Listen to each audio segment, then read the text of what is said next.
Alright, so today we're going to be doing 414, which addresses nonlinear systems of equations.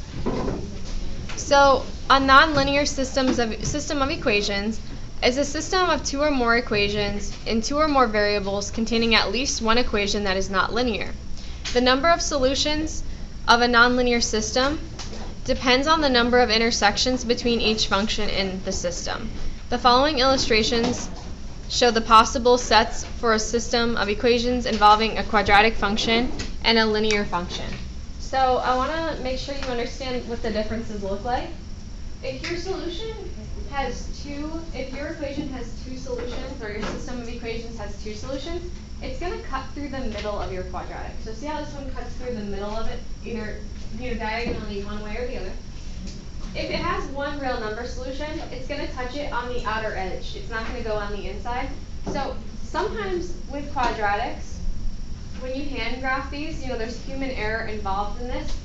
It's at times where it looks like it's going to hit more than one value. See how if it's, it's a little ambiguous to see right here where it's hitting. So algebra allows us to get even more precision than the graphs. Okay, so just keep in mind, it can look like it's more than one solution when it's this, but we'll talk about how we can identify when it's not. And then no real solution can occur several ways. You can have a line here. Here you could also have a horizontal line down here, and it doesn't ever touch it. Thank you. All right. So let's go ahead and try some of these together. Thank you. She's not here today, but I just hold on to it for another day. Alright. So, looking at this first set, what form is this quadratic in? Standard or vertex? Vertex.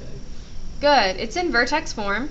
So, in case anyone has forgotten, vertex form is y equals a times x minus h squared plus k.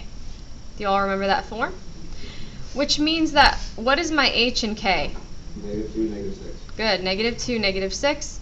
Keep in mind that your h always change signs because of the negative in the formula. So that is the vertex of my quadratic. So what we are going to do now is we're going to graph that. So we're going to start at -2, -6. And then I'm going to need some more information about this graph. So we have a few options on how to do that. Now I know that my graph is going to open upward, okay? So I know that this is my axis of symmetry. The axis of symmetry always goes vertically through the vertex. So that means this graph will have symmetry on either side of that axis of symmetry. So there's a few ways we can figure this out. We can go ahead and plug in a -1 because we know it's going to hit the -1 at some point. So I take my equation and I plug -1 in for x. So I can get some more information about my graph. What is -1 plus 2? 1. What's 1 squared? 1. 1 minus 6? -5. -5. That means I have a coordinate -1, -5 on my graph. Just by plugging in values, I can obtain their corresponding x or y, depending on what we plugged in.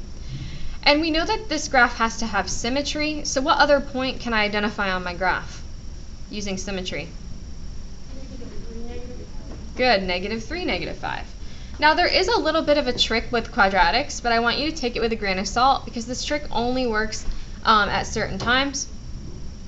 So, you see how the a value is 1 on this quadratic? That means that it follows the 1, 3, 5, 7 rule.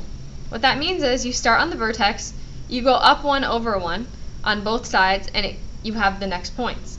Now we did 1, now we're going to do the 3. You go up 1, 2, 3 over 1, up 1, 2, 3 over 1, and then you can also go up 5 over 1. Wait. It's just a trick. So you go up 3 and then over 1, or is it up 3 over 3? Like Up 3 over 1, up 5 over 1, up 7 over 1. From each point? Yes.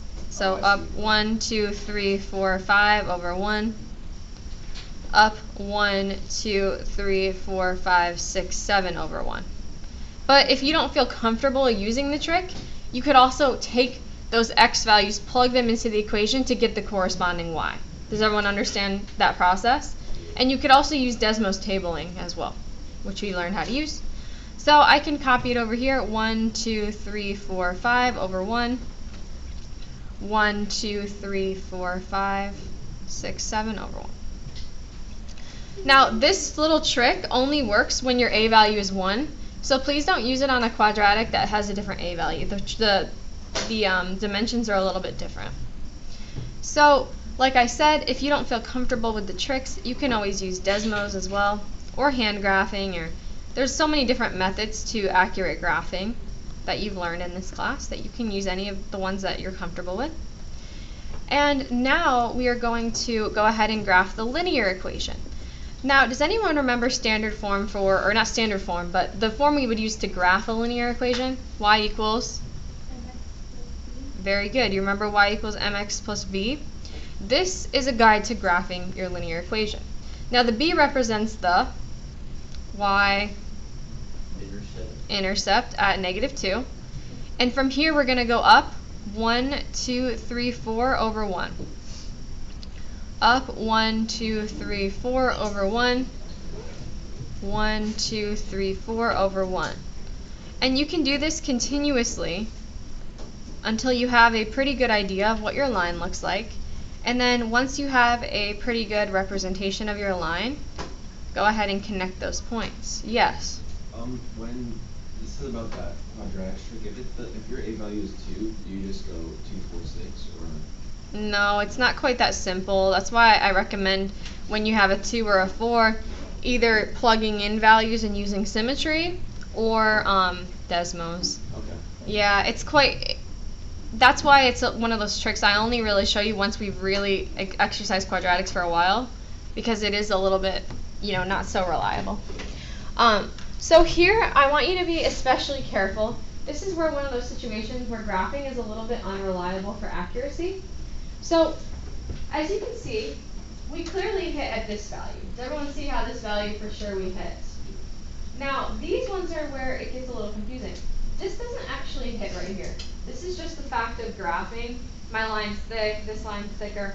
It actually doesn't touch anywhere else. I will show you on Desmos to show you the accuracy, but this actually only touches once.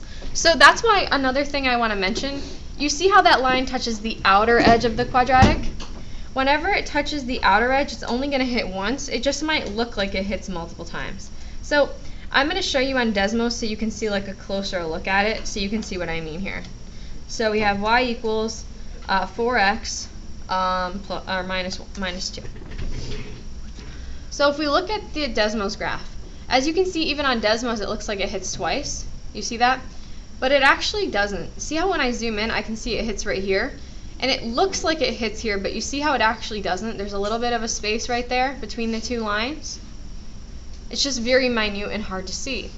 So that's why with graphing, it's a useful tool to help us understand the relationships between a linear equation and a quadratic, but algebra is actually the most accurate way to get a correct answer. So here we see our solution is 0, -2. That's where they touch each other, right? They cross. But keep in mind we are going to also learn how to use algebra to find that solution in the next set of the notes here. So, anyone have any questions about that? Okay. So with the next one, number 2, what form is my equation in? This, yeah, but what about my quadratic? Standard. Standard form. So when we're in standard form, we can usually try to factor it into 2 binomials. Do you remember that? So what 2 binomials is this going to factor into? You remember factors of -3 that add up to -2. 3 and 1. -3 and +1, right? That would multiply to give me -3, but still add up to a -2. Now to find intercepts, we would set these equal to 0. So these are just some tricks to get some information about the graph in the least painful way possible, basically. So I try to see what I have to work with that will cause me to get the most information. that means that my graph crosses the x-axis at 3 and -2. Now, we have another rule that... -1. Yeah. You said -2. Ah, yeah. I wrote it right though, sorry. So, we also learned a rule a few weeks ago that the axis of symmetry is equidistant to the two x-intercepts. Do you remember this rule I taught you? So, you see how here the axis of symmetry is 2 units away from both of the x-intercepts? That's a rule that always applies to quadratics, so you can also utilize that to help you find the axis of symmetry. We also know the vertex sits somewhere on the axis of symmetry. We don't know yet. And there's one other piece of information we can induct from the graph itself. This right here, the c value in a quadratic in standard form, represents the y-intercept. So that means our graph intercepts the y-axis at -3. So that also means that we have a point on the other side symmetrical to that point, right? So this is what I have so far using minimal math, minimal algebra. Now, we also know that we have our vertex, and you remember the 1, 3, 5 rule? You can apply it here to find the vertex itself. See how this is up 1, 2, 3 over 1? That means here would have to be the vertex, right? To follow the 1, 3, 5 rule. Now, say you didn't feel that was reliable enough for you, you don't like using that rule, you could have also taken the axis of symmetry, which is x equals 1, and plugged that into the equation itself to find the corresponding y. Now, this right here will connect into a quadratic, and that's what our graph is going to look like. And you could go further by doing the 1, 3, 5 rule again to get the 5th points. That's fine. So, now we are going to graph our linear equation right here. Now, anyone remember what the line y equals a number it looks like? It's just a horizontal line. It is a horizontal line, good. It's a horizontal line that goes through the y-axis at -5. So at -5, I plot a point, and I draw a horizontal line that goes through that value on the graph. And that's the line y equals -5. Which means, in this case, do we have a solution? No solution. So what this means, if we were to solve this algebraically, which we will do next, this means that your solution set is imaginary. Okay, you're going to get an imaginary number, aka a negative square root. Any questions about this one? Alright. So this one puts us in a little bit of a difficult place to graph, but we do have a little bit of information. This right here is my y-intercept, right? Because we're in standard form, everybody recognizes that that is in standard form. So we start at 7. So that's what I know thus far. Now, if I try to factor this, I could take out a -1 as my GCF. But there's no possible factors of -7 that would add up to -2. So this one either has imaginary solutions or irrational solutions, which I can't find using algebra other than using like a quadratic formula. So here I want to actually try to find the vertex instead. So when you're in standard form, do you remember the formula x equals -b over 2a? That allows us to find the axis of symmetry. We're going to apply that formula here to find the axis of symmetry, which will then help us find the vertex. So to do that, we are going to identify A, B, and C. What's the A value in this equation? -1. Good. What's the B? +2. Good. And what's the C? 7. Good. So that's going to be x equals -2 over 2 times -1, which simplifies to give me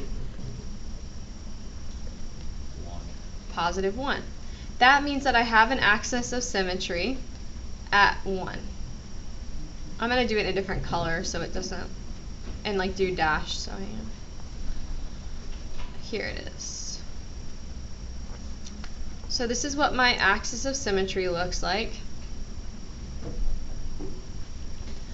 Now, using my axis of symmetry, I also know that I must have a point here. See how we used our axis of symmetry to help us find that. Now, you can then take this x and plug it into the equation and get the vertex, but there's an easier way to do it using the symmetry property and the 135 property. Does this quadratic open upward or downward? Downward, which means that the vertex would have to be higher than these 2 points, right? It's got to be going this way, meaning it's not, the vertex isn't here, it's got to be up here. Using the 135 rule, I can identify the vertex has to be here. And then I can apply the rule again. 1, 2, 3 over 1. 1, 2, 3, 4, 5 over 1. And then apply the symmetry property to find the opposing points, which is not there. It's here. And I'm going to go one more time. 1, 2, 3, 4, 5, 6, 7 over 1. 1, 2, 3, 4, 5, 6, 7 over 1. And like I said, we've been practicing with Desmos. So if you feel more comfortable using Desmos to check your values and you don't like the symmetry rules and all of that, please feel free to do that if you'd like. Now that we've kind of practiced with Desmos for a while. Now we're going to go ahead and graph our linear equation, which is right here. Starting at 2 on my y-axis, I'll be going down 2 and over 1. Now remember, crossing the axis of symmetry doesn't mean anything. That just is there for our conceptual purposes. So that's what the equation of the line looks like.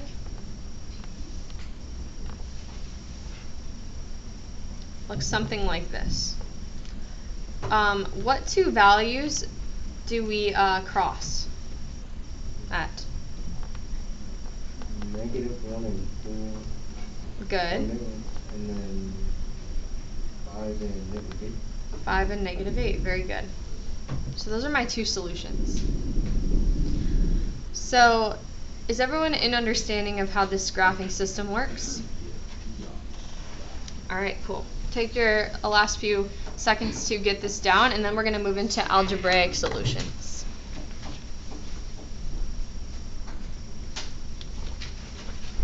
Easier than applications so far? Hell yeah. Thanks. Perfect for my YouTube video I'm filming.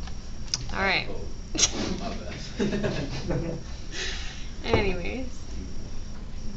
All right. Let's go ahead and try solving these by substitution. Now, you know how I am. I like to try to help you understand how all these math classes you take connect.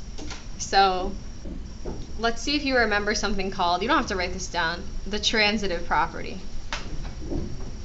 Anybody remember this from geometry?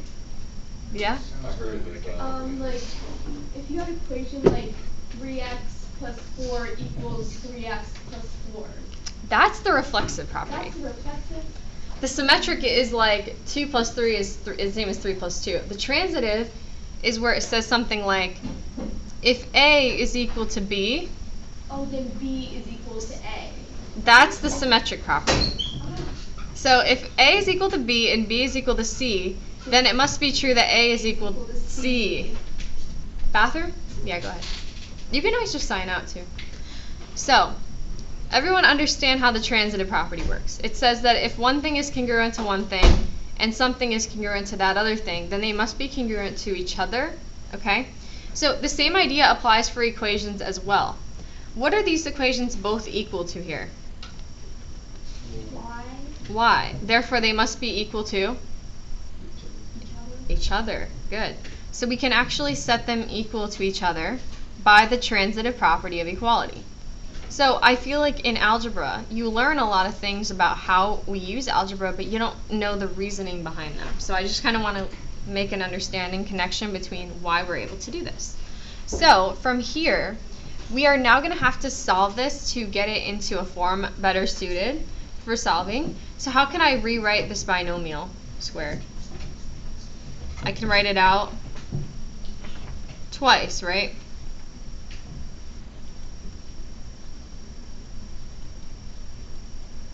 what do we use to multiply a binomial and a binomial? FOIL. Good.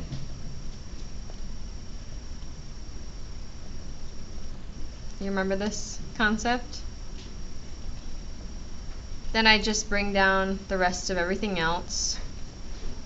And then I just combine like terms. We got some here and here.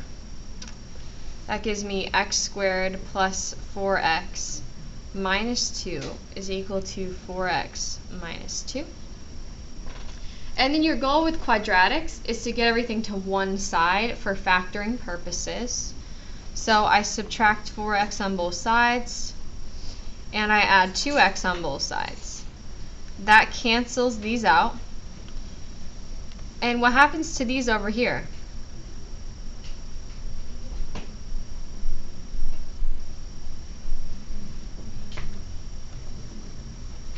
Don't these also cancel each other out over here as well?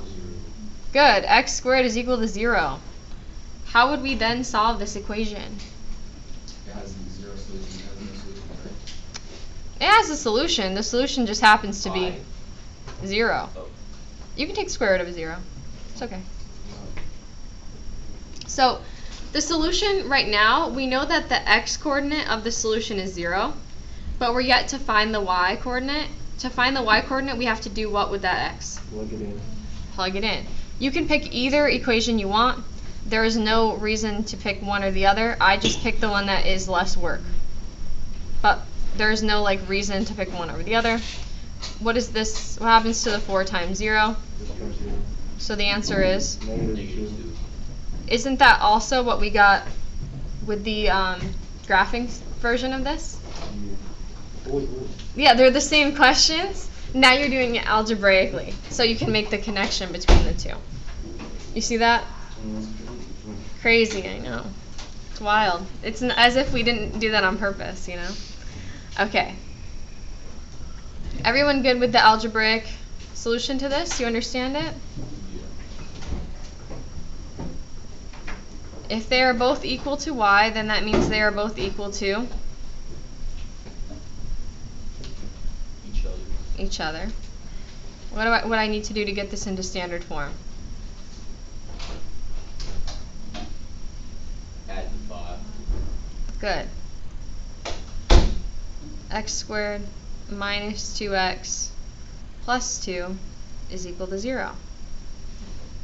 Now you're going to find that this doesn't factor. There are no factors of positive 2 that add up to negative 2. So that could mean one of two things. Either your solution is real and irrational, meaning you hit it like a decimal, or that it's imaginary. So instead of doing all of the quadratic formula, you remember this formula? X equals negative b plus or minus the square root of b squared minus 4ac all over 2a. If you did this entire formula, that would give you the answer to your question of what kind of solution you have. But there is a faster way to kind of prevent you to do all that work if not necessary. So, what happens when the portion of your solution underneath the square root is negative? Doesn't it become a positive if you in the Do you remember when we take the square root of something like negative 16? It's a 4i, right? You remember that? The I indicates that the solution is imaginary. So isn't it true that to save the time, we can do just this portion of the quadratic formula to see if our solution would be imaginary before wasting our time doing the entire thing and then avoiding all that extra work, right? Yes. Yes, you may. So, to save the time, I'm going to use just this portion, and this is called the discriminant. Do you remember learning about the discriminant? Well, we did, I mean, I don't know if you remember or not. It was on 411, I believe, maybe 410. So, the discriminant helps us identify what kind of solution we have. So, we're going to identify A, B, and C. What's the A value in this equation? 1. The B? Negative 2. And the C? 2. Good. So I'm going to do just this part. So that's going to be negative b squared minus 4 times a times c. What is negative 2 squared? Positive 4, What's negative 4 times 1 times 2? negative 8, What's 4 minus 8? negative 4. So, if we did this whole thing, we know our solution would come out to be what?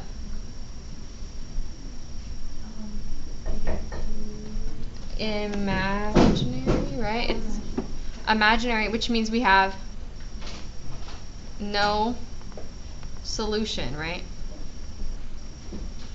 No solution. So you could have done all the math if you want to, but I'm trying to show you a way to use the information that you have to save yourself the time. Isn't this easier than doing the whole quadratic formula, just the part of it? Everyone understand that? Now, if it came out to be positive, you'd have to proceed with the whole thing, but it avoids you doing that extra work if not necessary. Alright, last time. If they are equal to y, then they must be equal to? No. Each other, thank you. So, we set them equal to each other. We bring everything over to the left side.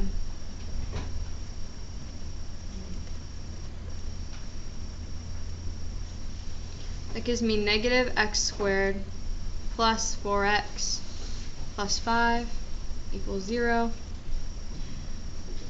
What can we factor out of this to make the x squared positive? Negative 1. We take out the negative 1, and now we factor as we do before. Factors of negative 5 that add up to negative 4. 5 Good, negative 5 and positive 1. What am I going to do with these three things right here? Set them equal to 0. We got negative 1 equals 0, x minus 5 equals 0, and x plus 1 equals 0. This one gets rejected because you can't do negative 1 equals 0. This one comes to be x equals 5, and this one comes out to be x equals negative 1. That means that our solutions are negative 5 comma something, negative 1 comma something. How do we find the corresponding y coordinates to our solutions? You have to plug them in, right? So which equation would be easier to use, the first one or the second one? Second one, unless you just love making your life harder. You know, you could use the first one. So that's y equals negative 10 plus 2, y equals negative 10, negative 8. And then the next one here is y equals negative 2 times negative 1 plus 2. That's y equals 2 plus 2. Y equals 4. Thanks. I thought you were going to say. Yeah. No, I didn't hear you. Sorry. Does it make sense so far?